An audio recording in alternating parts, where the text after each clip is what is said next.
Le centre Joie date des années 80. C'était un centre qui est déjà très novateur à l'époque, mais il y avait besoin d'une petite customisation intérieure et de revoir un petit peu le parcours client et la qualité du parcours client.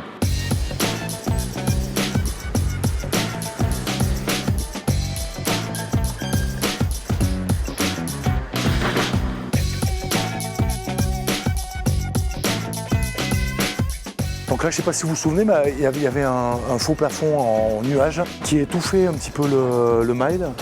Donc l'idée, c'était de relever justement ce plafond, donner de la lumière.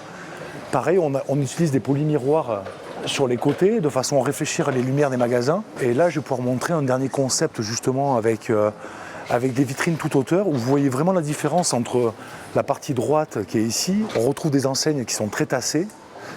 Et par contre, côté gauche, regardez avec la vitrine toute hauteur la différence. On favorise aussi les rideaux métalliques translucides maintenant. En plus de répondre à de l'esthétique, ça répond à des normes de sécurité incendie. Ça nous permet de faire des levées de doute en cas de départ de feu, etc.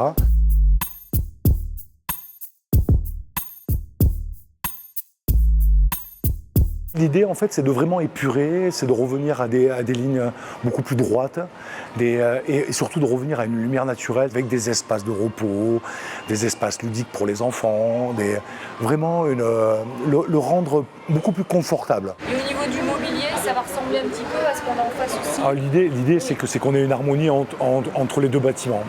Vous voyez, je ne parle même pas de deux centres. Donc voilà. Oui, c'est impressionnant, hein. Mais qu'est-ce qu'il va y avoir là? Une dalle. Mais c'était un trou là aussi? Oui, c'était un trou. On repart sur du marbre et ça va être un espace de jeu pour enfants avec des terrasses.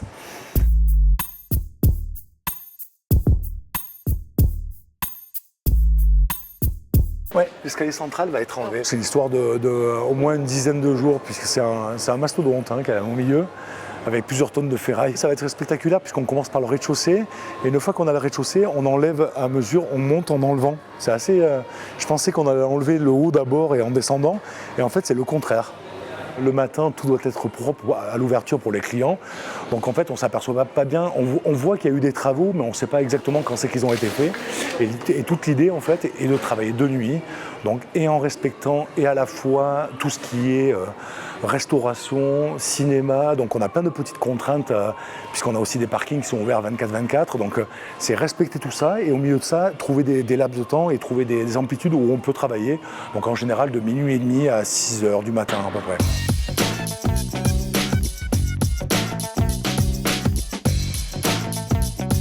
On espère avoir fini vraiment pour les soldes. C'est notre objectif premier.